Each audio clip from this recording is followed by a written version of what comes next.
ज्येष्ठ शुक्ल पक्ष की निर्जला एकादशी व्रत कथा। इस एकादशी को भीमसेनी एकादशी भी कहते हैं। एक समय महर्षि वेदव्यास जी महाराज युधिष्ठिर के यहाँ संजोग से पहुँच गए। महाराज युधिष्ठिर ने उनका समुचित आदर किया। अर्घ्य और पाद देकर सुंदर आसन पर बैठाकर उनकी पूजा की। जब महर्षि सब प्रकार से निश्चिंत होकर बैठ गए, तब भीमसेन ने हाथ जोड़कर उनसे कहा, भगवान, मैं बड़ी आपत्ति में पड़ा हुआ हूँ।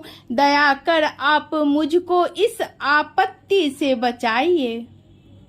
भीमसेन के ऐसे वचन सुनकर महर्षि व्यास ने हंसते हुए पूछा, क्या बात है भीम, निसंकोच हो कहो, बोलो। भीम ने कहा, प्रभो, महाराज युधिष्ठिर, धनुषधारी अर्जुन, विचारवान सहदेव और बहादुर नकुल एवं सौभाग्यवती महारानी द्रौपदी इत्यादि सभी लोग एकादशी का व्रत करते हैं और मुझे भी विवश करते हैं कि तुम भी एकादशी का व्रत करो। महाराज, आप तो जानते ही हैं कि भीमसेन का जीवन अन्न पर ही आश्रित है। एक दिन भोजन न करने की बात तो अत्यंत दुष्कर है। एक क्षण भी बिना खाए यह नहीं रह सकता। तब आप ही बताइए कि किस प्रकार यह मेरा धर्म संकट दूर हो। भीमसेन के ऐसे वचन सुन व्यास जी ने कहा, मानव धर्म की संपूर्ण कथा मैं तुमको सुना चुका हूँ। साथ ही वैदिक धर्म की कथा तुम्हें समुचित रूप से सुनाई है और यह भी बतलाया है और समझाया है कि कली काल में वे समस्त धर्म कार्य करना असंभव नहीं तो कठिन और दुष्कर तो जरूर है। अस्तु, मानव जीवन के कल्याण के निमित्त मास की कृष्ण पक्ष एवं शुक्ल पक्ष की एकादशियों का व्रत अवश्य ही करना चाहिए। बिना इन व्रतों को धारण किए प्राणी मात्र का कल्याण नहीं है।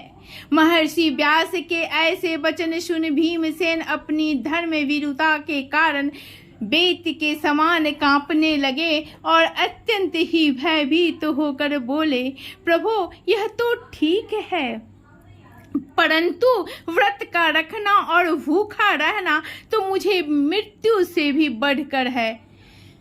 सो भी हर महीने में 2 बार वासुदेव वासुदेव, हे भगवान, आप कोई ऐसा व्रत बतलाइए कि जिसमें ज्यों त्यों कर एक दिन भूखा रहकर ही मैं पापों से मुक्त हो जाऊं।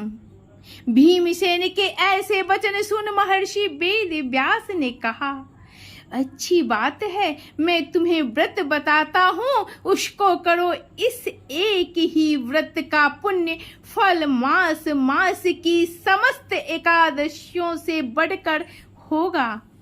महर्षि के ऐसे वचन सुन भीमसेन प्रसन्न हो गए और हाथ जोड़कर कहा, प्रभु, कहिए और शीघ्र कहिए कि वह कौन सा व्रत है।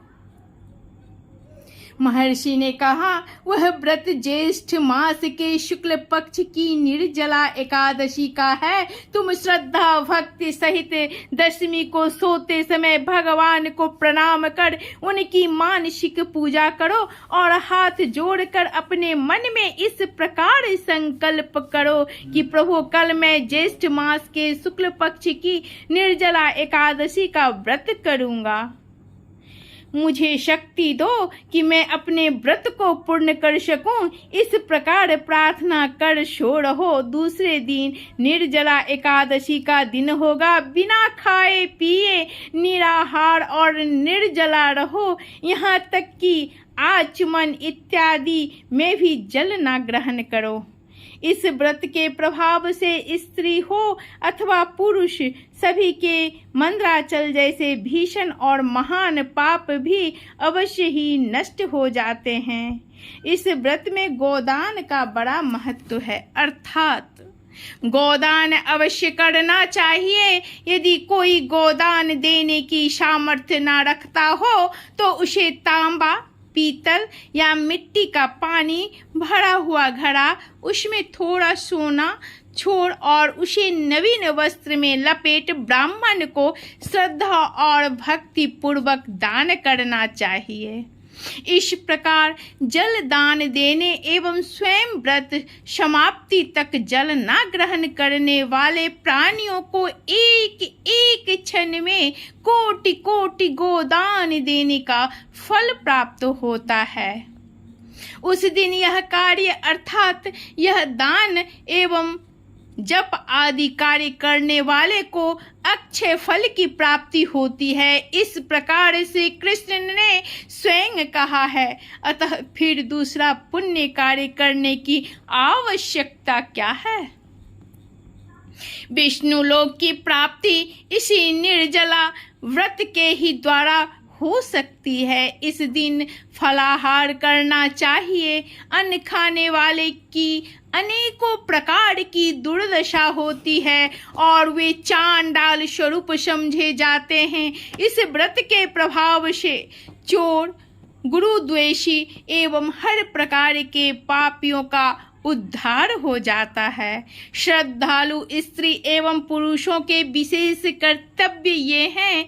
शेष शैया पर स्थित श्री विष्णु भगवान की भक्ति पूर्वक पूजा एवं धेनुदान तथा ब्राह्मणों को मिष्टान का भोजन करा दक्षिणा देकर संतुष्ट करना चाहिए।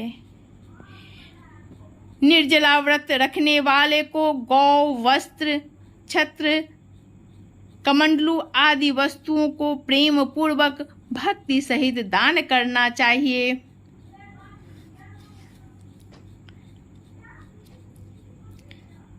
दान करने से स्वर्ग गमन के हेतु स्वर्ण भूषित रथ प्राप्त होता है और जो इसको भक्ति पूर्वक श्रवण करके तथा कीर्तन इत्यादि करके रात्रि जागरण करते हैं वे मनुष्य बिना विघ्न स्वर्ग प्राप्त करते हैं।